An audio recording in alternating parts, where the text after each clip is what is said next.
나의 생각이 만드는 운명의 지도, 비움과 연결의 미학. 안녕하세요.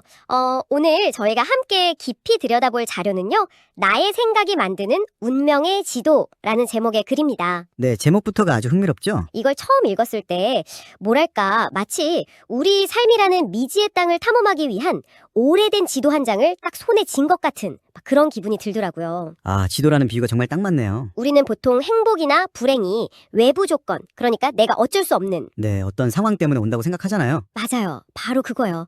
근데 이 지도는 모든 길의 시작점이 바로 우리 내면, 생각과 마음가짐에 있다고 아주 단호하게 알려주고 있습니다. 네, 그래서 오늘 저희는 이 운명의 지도를 들고 일종의 탐험을 떠나보려고 합니다.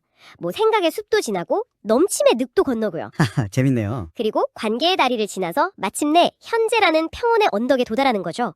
이 여정을 통해서 당신의 삶에 적용할 수 있는 실질적인 지혜를 함께 찾아보는 게 이번 탐구의 목표입니다. 준비되셨나요? 네, 정말 좋은 비유네요. 저는 지도를 넘어서 어쩌면 우리 자신을 비춰보는 거울에 가깝다는 생각도 좀 들었어요. 아, 거울이요? 네, 이 자료가 되게 흥미로운 게요. 단순히 긍정적으로 생각하세요 하는 그런 막연한 구호에서 그치지 않거든요. 맞아요. 그게 아니더라고요. 우리 마음이 마치 어떤 물리 법칙처럼 우주의 원리와 어떻게 상호작용하는지를 차근차근 설명해줘요. 생각이 운명을 만든다는 큰 전제에서 시작해서 구체적으로 삶을 어떻게 바꿀 수 있는지 그 단계들을 친절하게 안내하고 있잖아요. 네네. 그럼 그 첫 번째 관문인 생각의 숲부터 함께 들어가 볼까요? 좋습니다. 자료의 첫 부분이 정말 강력한 문장으로 시작하죠. 나의 생각이 곧 나의 운명이다. 그렇죠. 우리의 마음이 하나의 거대한 자석 같아서 어떤 생각을 품고 있느냐에 따라 내 삶의 환경 자체가 완전히 달라진다는 개념인데요. 이게 그냥 좋은 말이 아니라 우주의 엄연한 법칙이라고까지 표현하는 걸 보고 이건 그냥 마음가짐에 대한 이야기가 아니구나. 바로 그 지점이 이 자료의 핵심이라고 할 수 있습니다. 특히 생각의 씨앗이라는 비유가 아주 인상적인데요. 네, 씨앗이요. 우리가 무심코 하는 사소한 생각 하나하나가 내 삶이라는 밭에 심어지는 씨앗이 된다는 거죠. 그리고 그 씨앗들이 매일 자라나서 결국 운명이라는 거대한 숲을 이룬다는 겁니다. 가령 나는 운이 없어 라는 생각을 반복해서 품고 있으면 그 생각의 씨앗이 자라서 정말로 운이 없는 것처럼 느껴지는 상황들을 막 끌어당기게 된다는 그런 원리죠. 근데 여기서 이런 질문이 생길 수 있을 것 같아요. 그럼 내가 처한 어려운 현실, 예를 들어 뭐 경제적인 문제나 건강 문제 같은 것들도 전부 내 생각 탓이라는 건가? 이건 좀 가혹하게 들릴 수도 있잖아요. 네네, 충분히 그럴 수 있죠. 현실의 어려움을 무시하고 모든 걸 개인의 마음 문제로만 돌리는 것처럼 느껴질 수도 있고요. 정말 좋은 지적입니다. 그리고 이 자료도 결코 현실을 외면하라고 말하지는 않아요. 중요한 건 우리가 통제할 수 없는 상황과 우리가 선택할 수 있는 생각을 구분하는 거예요. 아, 상황과 생각의 구분. 네. 예를 들어 갑자기 비가 오는 건 우리가 막을 수 없는 상황이죠. 그렇죠. 하지만 그 비를 보면서 날씨 때문에 하루 망쳤네 라고 생각할지, 덕분에 미뤄뒀던 책을 읽을 수 있겠다 라고 생각할지는 온전히 우리의 선택이라는 겁니다. 어허. 이 자료가 말하는 건 바로 이 선택의 힘이에요. 외부 환경을 탓하면서 불평의 씨앗을 심을 것인가, 아니면 주어진 조건 속에서 감사의 씨앗을 심을 것인가, 그 작은 선택이 모여서 운명의 숲을 가꾼다는 거죠. 아, 그렇게 들으니까 훨씬 와닿네요.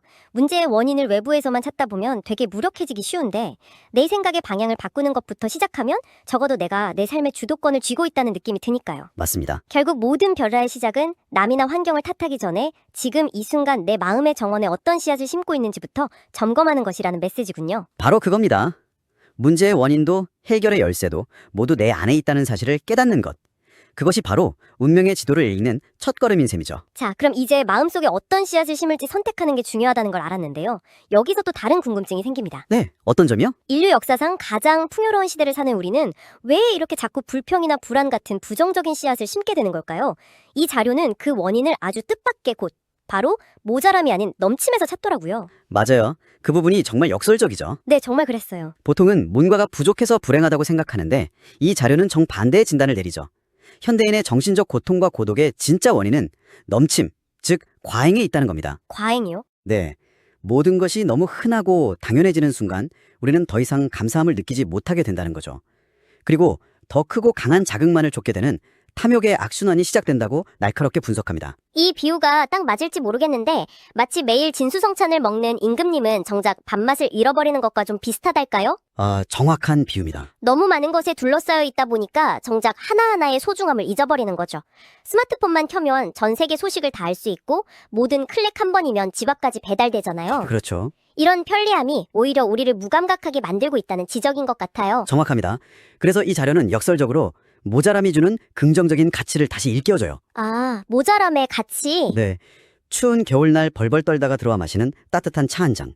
몹시 배고플 때 먹는 소박한 밥 한 그릇처럼 결핍이 채워질 때 느끼는 그 순수한 만족감과 환희야말로 진짜 행복의 원천이라는 거죠. 네네. 우리가 불행한 진짜 이유가 통장 잔고가 부족해서가 아니라 작은 것에서 기쁨을 찾고 타인의 아픔에 공감하는 따뜻한 가슴을 잃어버렸기 때문이라고 꼬집습니다. 와, 물질적 풍요가 정신적 성숙을 결코 보장하지 않는다는 사실을 명확히 보여주는 대목이죠. 그 잃어버린 따뜻한 가슴을 회복하는 길로 자료가 제시하는 게 바로 연결이더군요. 네, 연결. 이웃, 동식물, 심지어 이름 모를 들풀까지 모든 생명체와 교감하면서 나라는 좁은 자아의 감옥에서 벗어날 수 있다고 말하는데요. 길가에 핀 들풀을 보면서 생명의 신비를 느끼고 길고양이의 눈망울에서 우주의 생명력을 읽어내라는 구체적인 예시들이 참 시적이고 아름답다고 생각했어요. 그러면 여기서도 아까와 비슷한 질문을 던질 수 있겠죠. 바쁜 현대사회를 사는 우리가 길가의 들풀이나 고양이와 교감할 마음의 여유가 어디 있겠는가. 네, 솔직히 저도 그 생각을 잠깐 했어요. 하하, 그렇죠. 아름다운 말이긴 한데 당장 내일의 프레젠테이션, 이번 달 카드값 걱정에 시달리는 사람에게는 좀 막연하게 들릴 수도 있겠다 싶었거든요. 아주 현실적인 지적입니다. 그리고 이 자료가 영리한 점은 바로 그 지점에서 멈추지 않는다는 거예요. 아, 그저 자연을 사랑하세요 해서 그치는 게 아니라 인간관계라는 훨씬 더 현실적인 영역으로 논의를 확장하거든요. 여기서 아주 중요한 검은 곶줄의 비유가 등장합니다. 검은 곶줄이요? 네, 검은 곶줄은 서로 적당히 떨어져 있기 때문에 각자의 맑은 소리를 내고 그 소리들이 모여서 아름다운 화음을 만들어내죠. 아, 만약 줄들이 너무 가깝게 붙어 있거나 엉켜 있다면 제대로 된 소리를 낼 수 없을 겁니다. 아, 관계에도 적절한 거리가 필요하다는 뜻이군요.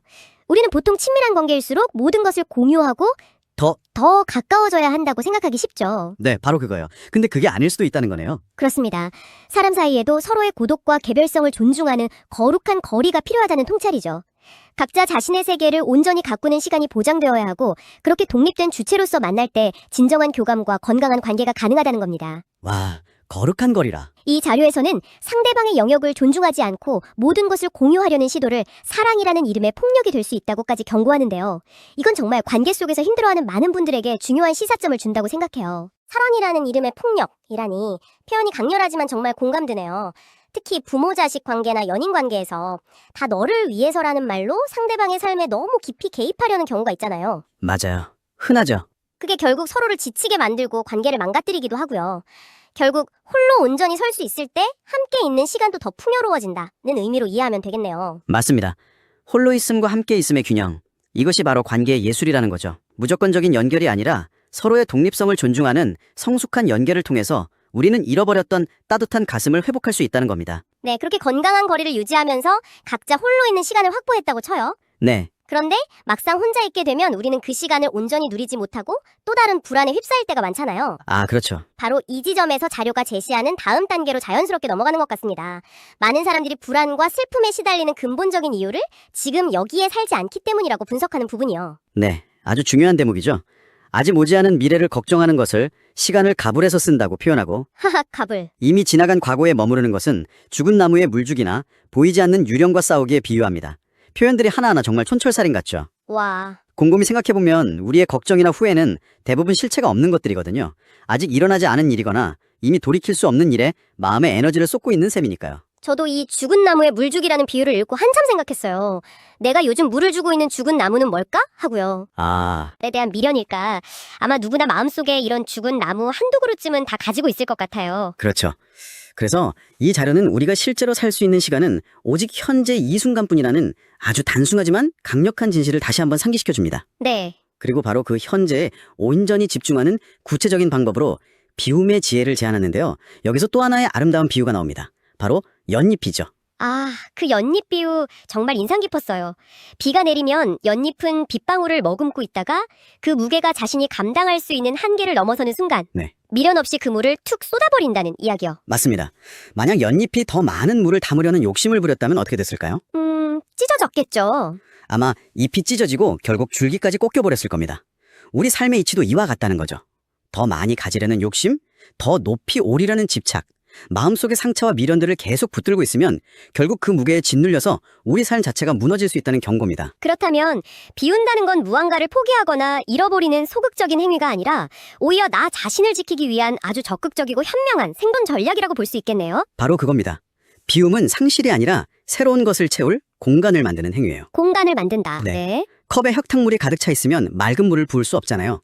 먼저 흙탕물을 비워내야만 새로운 가능성을 담을 수 있죠. 아하, 그렇네요. 따라서 마음속의 집착과 겁탐을 비워내는 것은 현재의 평온을 되찾고 미래의 축복을 맞이하기 위한 가장 현명한 방어 기제이며 궁극적으로는 나 자신을 지키는 가장 강력한 방법이라고 이 자료는 설명합니다. 오늘 나눈 이야기들을 쭉 정리해보니까 하나의 거대한 흐름이 보이네요. 네. 모든 것은 내 생각에서 시작되고 현대사회의 넘침 속에서 우리는 종종 부정적인 생각의 씨앗을 심는다. 그렇죠. 이걸 극복하기 위해선 타인과 건강한 거리를 유지하며 연결되어야 하고 내면적으로는 현재에 집중하며 불필요한 것들을 비워내는 지혜가 필요하다. 맞습니다. 결국 행복은 외부에서 주어지는 선물이 아니라 매 순간 내가 내리는 선택이자 실천이라는 결론에 이르게 되는군요. 네, 정확하게 꿰뚫어 보셨네요.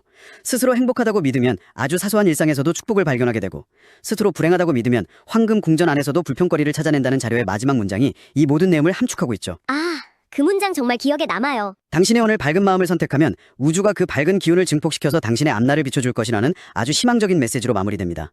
행복의 열쇠는 다른 누군가가 쥐고 있는 게 아니라 이미 당신의 마음속에 있다는 점을 다시 한번 강조하고 있는 겁니다. 그렇다면 이 모든 지혜를 당신의 삶에 어떻게 적용해 볼 수 있을까요?